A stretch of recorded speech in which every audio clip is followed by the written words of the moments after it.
Langsung ya. Bismillahirrahmanirrahim. Assalamualaikum warahmatullahi wabarakatuh. Waalaikumsalam warahmatullahi wabarakatuh. Kembali kita berjumpa lagi dalam acara bincang-bincang santai, ngobrol seputaran sufi. Tema malam ini yang kita angkat adalah parameter tarekat yang waris. Kalau dikatakan bahwa semua tarekat menganggap dirinya waris semua ya. Dan sampai sekarang ini beriring dengan zaman hingga akhir zaman ini banyak tarekat-tarekat yang muncul hingga dikiaskan juga kita akan terpecah menjadi beberapa golongan ya, yang pada dasarnya mereka menganggap semua itu adalah waris. Tapi seiring perjalanan juga akhirnya juga akan muncul yang mana dikategorikan sebagai tarekat yang sebenarnya tarekat atau tarekat yang sifatnya waris dari Rasulullah Nabi Muhammad SAW. Untuk malam ini mungkin akan dibahas tentang yang mana parameter itu dari tarekat tersebut. Barangkali mungkin ya dokter yang bisa menjelaskan. Assalamualaikum warahmatullahi wabarakatuh. Waalaikumsalam warahmatullahi wabarakatuh. Alhamdulillah wa syukrillah, malam ini kita selesai tawajuh bersama dan sangat berbahagia kita ada tamu dari Kabupaten Wajo, Majelis Zikir Cabang Wajo. Selamat datang Pak Andi Aswar. Baik pemirsa channel MDZ TNK Al-Mahdi Sulsel, pada malam hari ini sebagaimana tadi disampaikan bahwa apa parameter tarekat waris itu. Sebenarnya kita berangkat dari salah satu fatwa dari Ayahanda yang Maha Mulia, guru mursyid kita. Beliau menyampaikan, inilah sekolah satu-satunya di dunia. Dunia akan mencari kita. Itu adalah sebuah gambaran, sebuah pengalaman experience ya, bahwa hanya ini sekolah yang tegak lurus satu-satunya di dunia ini. Dunia akan mencari kita dan kita akan menjadi kiblat tasawuf dunia. Nah, ini bukan serta-merta fatwa. Ini bukan sekedar sebuah makula atau pernyataan, tapi ini adalah sebuah experience sekali lagi, dan itu merupakan hasil dari sebuah pembuktian. Nah, untuk membuktikan ini, maka ada yang menjadi parameter. Kenapa ini hanya satu-satunya sekolah yang menjadi yang tegak lurus waris dari junjungan baginda Rasulullah SAW? Yang pertama, saya melihat bahwa para pelaku tasawuf, terutama para ulama-ulama sufi, selama ini ada yang membagi tasawuf itu ada yang disebut dengan tasawuf amali. Ya, tasawuf yang hanya bersandarkan kepada amalan, tirakat, ritual, dan lain-lain. Yang kedua, ada juga dikategorikan yang disebut sebagai tasawuf falsafi. Ya, tasawuf falsafi itu adalah tasawuf yang sangat mengandung unsur filsafat yang berupa kiasan, makanya para sufi dulu menyimpan mutiara intan, eksperimen mereka itu melalui sebuah syair-syair yang sangat puitis, yang mengandung falsafah-falsafah atau nilai-nilai yang intrinsik yang tersembunyi. Begitu dalamnya mutiara permata ma'rifat para pelaku-pelaku tasawuf. Nah, ini yang menarik menurut saya, bahwa dengan adanya kita dalam sekolah ini, ya mungkin juga memiliki nama tarekat yang sama dengan di luar, yaitu gerbong utama tarekat Naksabandiyah Kholidiyah. Nah, sebagai identitas yang berbeda, sekarang kita mengikrarkan pengembangan tarekat ini, namanya tarekat Naksabandiyah Kholidiyah Al-Mahdiyah Nusantara. Jadi highlight-nya itu konsentrasinya adalah Al-Mahdi. Karena di situ ada sosok mursyid atau pembimbing rohani yang bisa memberikan petunjuk. Nah, itulah yang disebut sebagai Al-Mahdi. Nah, petunjuk ini yang saya sebut tadi, untuk di akhir zaman, rasa-rasanya ya, rasa-rasanya ada perkembangan sangat signifikan dalam tarekat kita itu, selain amali, falsafi, tapi ada disebut sebagai tarekat ilmiah. Nah, ini yang sangat membedakan para pelaku tasawuf atau para tarekat-tarekat, walaupun unsurnya sama, namanya sama, tapi kita membawa tasawuf ilmiah. Nah, apa ciri atau parameter tasawuf ilmiah itu adalah tarekat yang membawa amalan dan nilai tasawuf secara metodologi dan sistem. Nah, ini yang tidak ditemukan di tarekat-tarekat lain. Mungkin ya menganggap bahwa mereka juga memiliki metodologi, tapi mereka tidak memiliki sistem. Pertanyaannya, sistem apa sebenarnya yang dimaksud? Nah, inilah yang dalam sekolah kami, tarekat kami, itu metodologi dan sistem kodim. Yaitu sebuah sistem bagaimana seluruh manusia memiliki metodologi, syarat rukun, cara, dan jalan untuk bisa sampai kepada Allah Subhanahu wa taala yang disebut dengan ma'rifatullah. Nah, syarat, cara, jalan dan caranya itulah yang disebut dengan metodologi. Nah, yang mana disebut dengan sistem?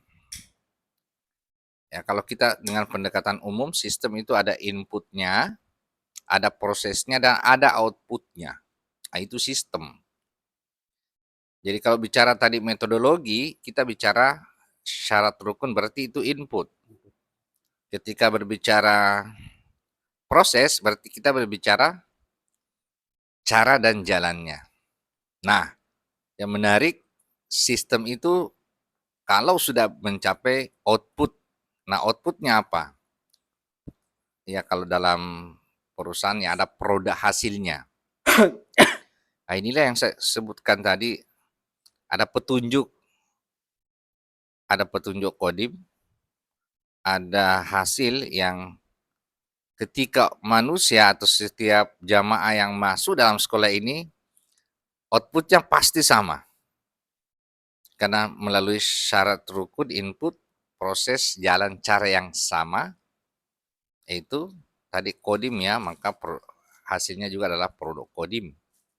Karena inilah salah satunya jalan cara secara kodim untuk bisa kembali kepada Allah Subhanahu wa taala. Nah, mungkin ini tidak familiar, orang bilang, itu kodim apa? Nah, secara umum kalau ada orang syariat, kodim itu ya akhirat. Maka boleh dikata bahwa ya kita beribadah itu ya harus memasuki namanya dimensi akhirat. Nah, sekarang silahkan dibuka di media sosial, hampir semua yang membawakan dakwah, ceramah agama terkait tentang tarekat, tasawuf, tidak ada satupun yang bisa mengurai bagaimana cara memasuki akhirat. Malah dogma yang sangat kuat itu akhirat itu nanti. Nah, inilah yang membedakan. Itu mungkin sebagai pengantar dari saya, Pak Yailuk. Baik, makasih dokter tentang parameter-parameter tarikat yang nyambung itu. Di antaranya adalah adanya metodologi dan sistem yang diajarkan, di mana dalam sistem tersebut ada istilahnya kategori bahwa ada inputnya, ada proses, dan ada output. Di mana output dari perjalanan tarekat ini adalah sebuah yang sifatnya kodim ya, kodim. Makanya dalam tarekat ini kita juga ini ada dalam proses tarekat kodim ya. Baik, mungkin di antara saudara-saudara yang lain, Yeswardi, Yekora, Nasar, bisa menjelaskan tentang parameter-parameter tarekat yang nyambung. Bisa? Di antara Yeswardi. Assalamualaikum warahmatullahi wabarakatuh. Waalaikumsalam warahmatullahi wabarakatuh. Nah, perlu sedikit kita urai yang namanya kodim, karena di luar sana masih banyak yang belum mengetahui apa itu kodim. Nah, kodim itu ada tapi tidak nampak. Itulah yang disebut nur. Karena dari zaman dulu sampai sekarang itu cuma taunya orang menyembah sebatas nama saja, bukan kodim melalui kodim. Bagaimana kira-kira kalau cuman kita tahu namanya aja, ibarat saya cuman tahu namanya seseorang tapi tidak tahu wujudnya, kira-kira bisa enggak kita menyembah?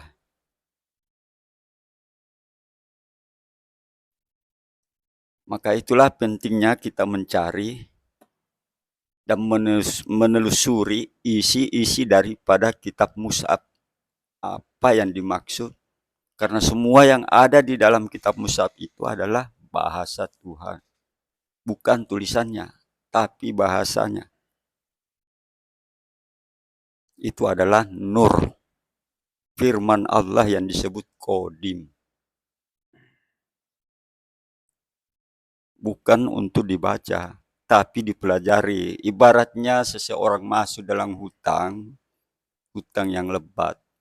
Tanpa sebuah peta, bisa tidak menemukan jalan untuk keluar dari hutang itu. Nah, seperti inilah yang perlu kita urai dengan jelas. Maka yang disebut Al-Quran Mushaf itu adalah petunjuk, bukan untuk dibaca saja. Bukan. Dibaca,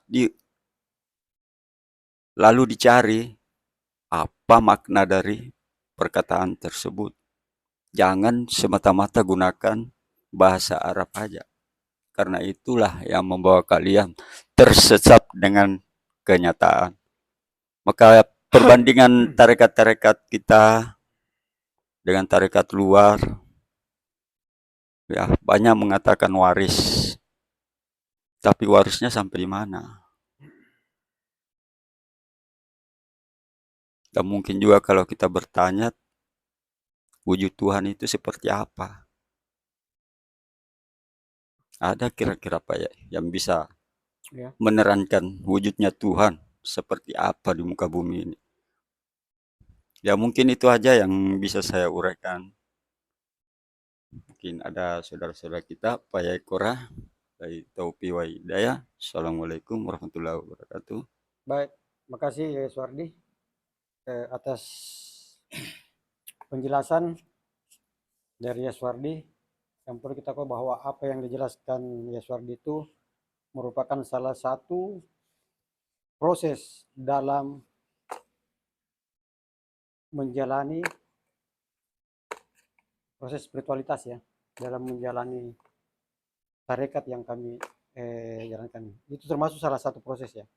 Dari sekian banyak proses-proses yang saudara-saudara kami alami. Ya Korah, mungkin bisa menjelaskan parameter-parameter apa, atau mungkin ada proses yang dialami dalam bertarekat ini. Silakan ya Korah. Assalamualaikum warahmatullahi wabarakatuh. Waalaikumsalam warahmatullahi wabarakatuh. Baiklah, saya akan mencoba mengurai apa perbedaannya tarekat kita ini dengan ah, tarekat yang lain. Jadi ini saya coba-coba ini ya. Kalau di tarekat ini yang membedakan intinya itu tidak ada yang ah, bisa mengurai secara gamblang tentang tali wasilah atau tali agama Allah. Itu pertama. Kedua, mengenai kuhadapkan wajahku kepada wajah. Itu juga dirikan sholat untuk mengingatku siapa yang diingat. Baru di tarekat ini yang bisa mengurai secara gamblang, secara transparan gitu loh. Kalau biasanya itu semua tidak pernah diterangkan. Baru di sini tarekat Naksabandia Holidiyah Ahmadiyah Nusantara berani mengungkap semua itu secara gamblang. Jadi tentang mutlak, tentang mursyid, rasul. Kalau di tarekat lain itu ya mungkin mursyid itu lebih identik kiranya manusia, padahal tidak. Itu mursyid itu kan sebenarnya bukan manusia, cuma menempati seorang wali, makanya orang bilang wali mursidah. Jadi banyak orang mengira mursyid itu manusia, padahal bukan. Jadi cukup sampai di sini.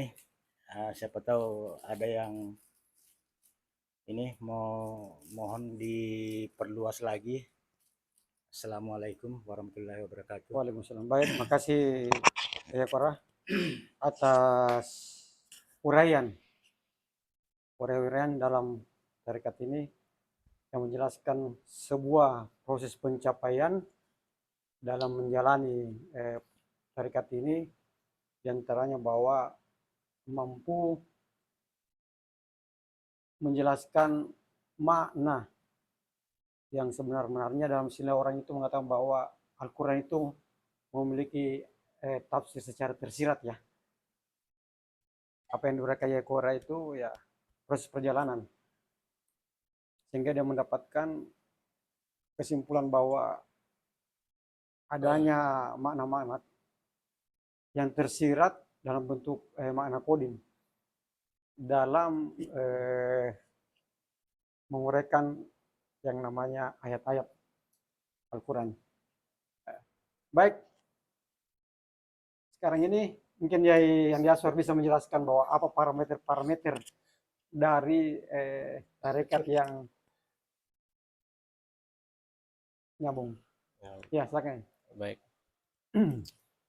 Assalamualaikum warahmatullahi wabarakatuh. Waalaikumsalam warahmatullahi wabarakatuh.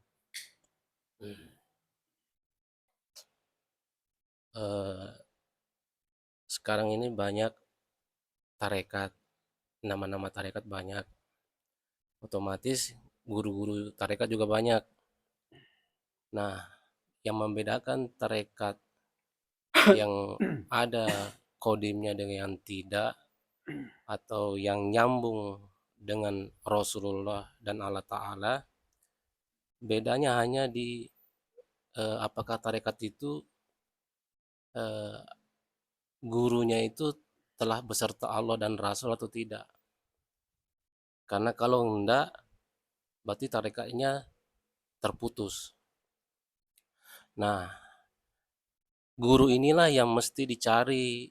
Maksudnya kita benar-benar harus cari guru yang telah atau manusia yang telah beserta Allah dan Rasul.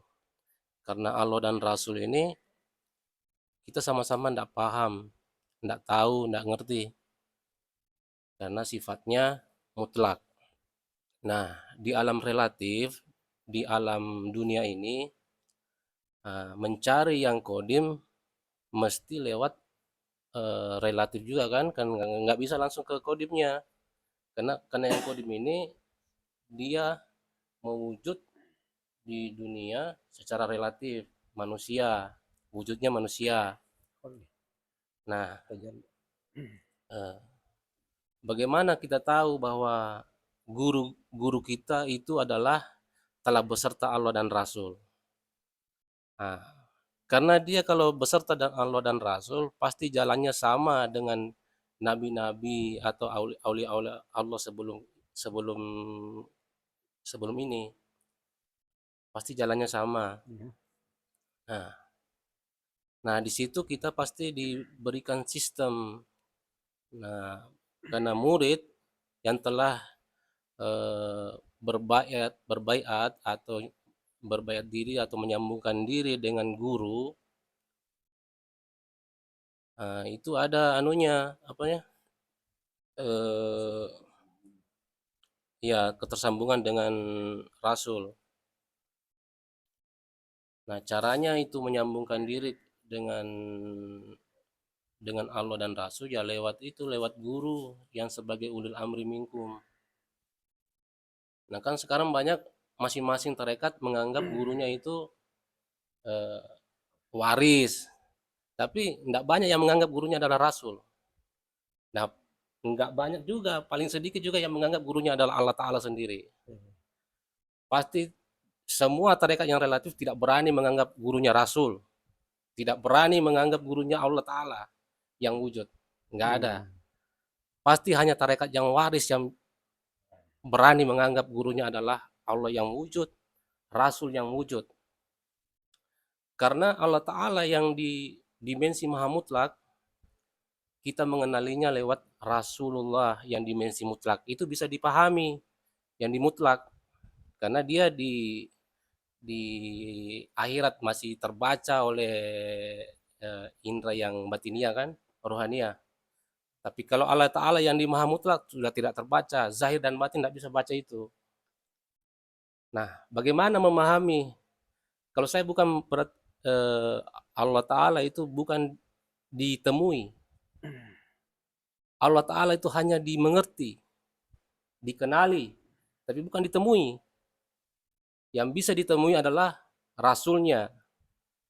Nah, Rasulnya ini ada dua dimensi, ada zahir, ada batin. Sebenarnya Allah itu zahir dan batin, zahir batinnya Allah itu adalah Rasul. Atau yang mensifati Allah Ta'ala itu adalah Rasul. Jadi mengenali Allah adalah mengenali Rasulullah. Nah, Rasulullah ini sebelum kita mengenali Rasulullah yang batinia, yang ruhania, mesti kita cari dulu Rasul yang zahiria, berarti yang di luar diri, zahiria. Dulu ada pada nabi, pada wali-wali kan, nah di situ dicari.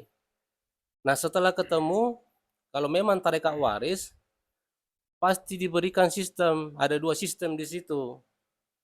Pertama sistem Islam, nah, keterikatan murid dengan guru zahir, itu sistem Islam. Karena sistem Islam ini bila dijalankan akan mengantarkan para salik menghadap kepada sistem iman atau ruhaniahnya. Baru ada iman. Islam dan iman ini berjalan, bahkan dia akan mengenali Allah Ta'ala. Dia akan diberikan pengertian akan tentang Allah Ta'ala. Allah Ta'ala itu seperti apa. Allah Ta'ala yang di maha mutlak menurut saya pribadi bukan Tuhan. Karena memang nggak bisa dipertuhankan, sesuatu yang tidak bisa dipikirkan, sesuatu yang tidak pernah terlintas di benak pikiran, bagaimana cara kita menuhankan itu. Yang bisa kita pertuhankan adalah Rasulnya. Karena kenapa? Rasul ini kalau kita pertuhankan berarti kita menyembah lewat itu, menyembah Allah lewat itu. Akhirnya kita akan bisa sampai mengenali Allah Ta'ala adalah mengenali Rasulnya. Karena Rasul ini dia zahir dan batin. Setelah zahir kita akan ketemu di dalam batinnya kita sendiri. Nah, setelah mengenali Rasulullah yang batinnya, berarti nanti akan lama-lama kita akan diberi karunia mengerti tentang Allah Ta'ala. Allah Ta'ala itu bukan tentang sesuatu. Dia meliputi segala sesuatu, baik iblis, binatang, semua ada semua di dia. Dia satu garis lurus itu Allah Ta'ala. Tidak ada selain dia sendiri. Nah, yang membedakan cuma itu. Yang membedakan tarekat itu adalah gurunya. Siapa yang berkarunia menemukan guru yang betul-betul telah beserta Allah dan Rasul, maka dia telah bertemu Allah sebenarnya dengan Rasul. Cuma masih dalam relatifnya, masih terdogma juga di situ. Tapi kan lama-lama nanti setelah dia ada sistem menyembah itu, makanya tidak kuciptakan engkau kecuali untuk menyembah dan berbakti kepada aku. Nah, tujuan kita diciptakan kan untuk menyembah dan berbakti. Terus tujuan menyembah dan berbakti untuk apa? Kan harus ditelusuri juga. Kita diadakan untuk menyembah dan berbakti. Kita menyembah dan berbakti untuk apa lagi? Pasti ada anunya di situ. Untuk apa itu menyembah dan berbakti? Mengapa saya harus menyembah dan berbakti?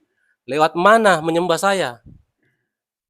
Kan nggak sembarangan kita harus menyembah kemana, ya kan? Tapi kalau tarekat lain, dia kepada gurunya bukan menyembah, karena dia takut karena bukan Allah Ta'ala katanya. Tapi kalau tarekat waris, wah, saya tidak ragu-ragu bahwa engkaulah Tuhan itu kan, pasti. Semua dari zaman Nabi pasti begitu urutannya karena dia kodim itu, tidak relatif. Kalau yang tarekat di luar yang waris, di luar yang kodim, pasti dia ragu-ragu. Pasti tidak ada yang menganggap gurunya adalah Rasul.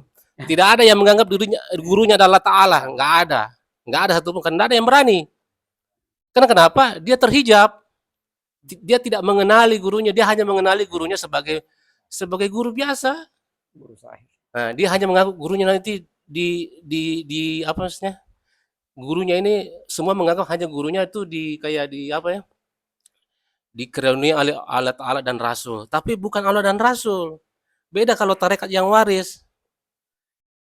Tarekat waris, kenapa menganggap gurunya adalah wujud daripada Allah dan Rasul?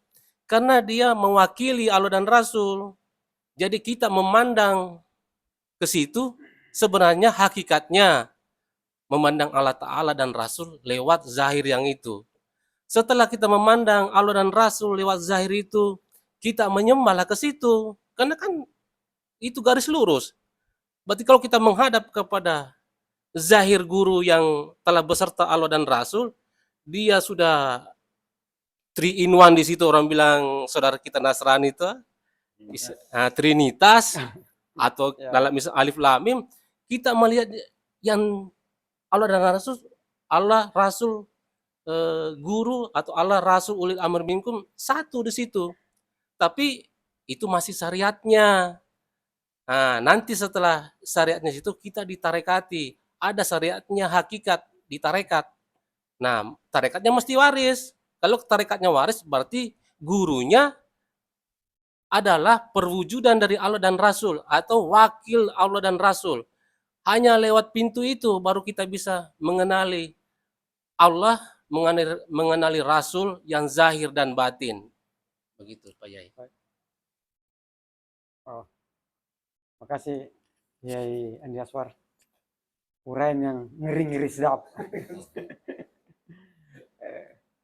Di mana yang ngeri-ngeri sedap ya? Di mana salah satu parameter dari tarekat yang ini ya, yang benar itu ya, bahwa gurunya atau mursyidnya itu sudah beserta dengan Allah Subhanahu wa Ta'ala.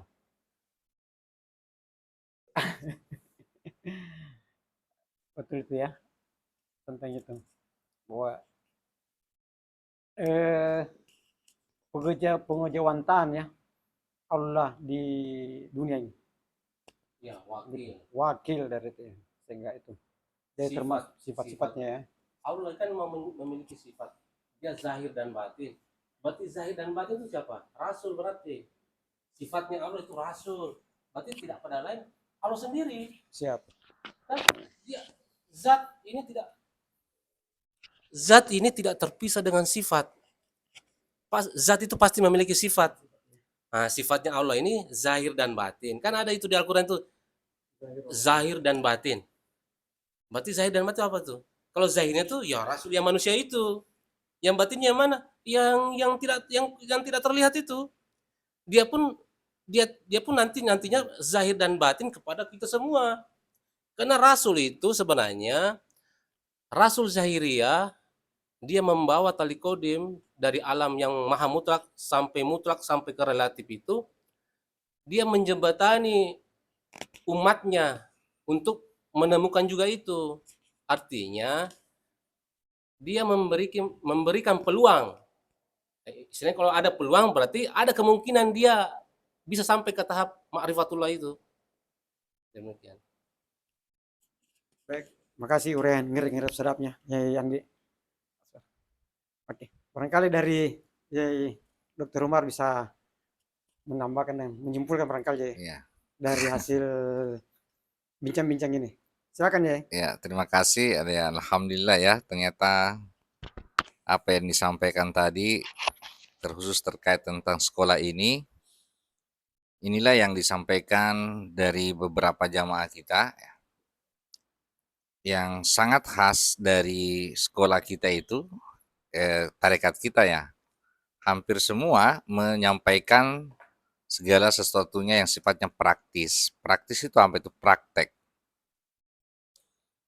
Ya, praktek itu adalah hakul yakin. Jadi agama dengan pendekatan keyakinan itu ada yang ilmu yakin, ainul yakin, dan hakul yakin. Jadi ada 3 tahapan proses. Begitupun tadi, ketika dengan pendekatan sistem, ada 3 sistem juga ya.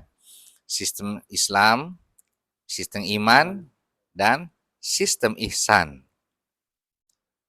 Nah, inilah yang disebut dalam sekolah kita sebenarnya adalah sekolah dengan pendekatan tarekat atau tasawuf ilmiah. Karena pendekatannya mutlak, maka dia pasti ilmiah. Jadi kalau agama tidak ilmiah, itu pasti bukan agama. Inilah yang disampaikan oleh fatwa ayahanda guru mursyid di sekolah kita ya. Nah, dan saya hakul yakin ketika datang seorang rasul, utusan, di balik rasul itu adalah Allahu Subhanahu wa taala sendiri, dan kemudian di akhir zaman yang disebut sebagai wali mursyid, pengetahuan umum kita adalah pasti ada mukjizatnya. Dan mukjizat, hal yang di luar kebiasaan manusia adalah siapa yang bisa membawa agama ini secara praktek, ilmiah, dan amaliyah. Dan hanya di sekolah dan tarekat kita lah yang bisa menyampaikan dan mempraktikkan yang dipesan oleh Rasulullah, al-aslamu ilmiun wa amaliyun. Maka kesimpulannya adalah inilah sekolah tarekat Naqsabandiyah Al-Mahdiyah Kholidiyah Al-Mahdiyah Nusantara. Tadi di pengantar saya dengan pendekatan hanya di sini sekolah yang punya metodologi ilmiah, punya sistem yang ilmiah, dan yang terakhir, inilah sekolah yang memiliki teknologi ilmiah. Apa teknologinya? Itu tadi yang disebut sebagai sekolah dengan teknologi kurikulum NAQS, Nuclear Awesome Quantum System. Itu sebuah sistem pendekatan yang berbasis ilmiah, yaitu dengan pendekatan nuklir dan kuantum. Maka itu akan muncul apa yang disampaikan oleh saudara-saudara kami di sini. Ketika orang dengan pendekatan kuantum, berarti itu sudah pendekatan ilmiah yang kodim. Ciri khasnya apa? Tidak ada lagi batasan ruang dan waktu. Allah di sini, Rasul di sini, mursyid di sini, ya sekarang, akhirat ya di sini. Tepuk tangan dong untuk sekolah kita. Ngiri-ngiri sedap. Dan di akhir zaman, ketika teknologi sudah mencapai puncaknya, inilah teknologi kuantum, dan hanya sekolah kita yang bisa mempraktekkan quantum system dengan pendekatan teknologi agama. Itulah teknologi tarekatullah yang waris dan mutlak.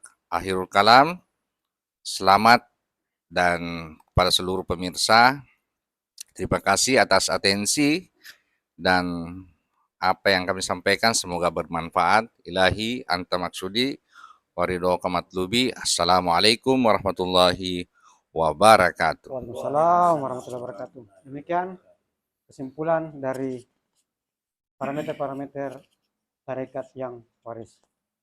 Akhir kalam, dari Anta Maksudi, Warahmatullahi wabarakatuh. Assalamualaikum warahmatullahi wabarakatuh.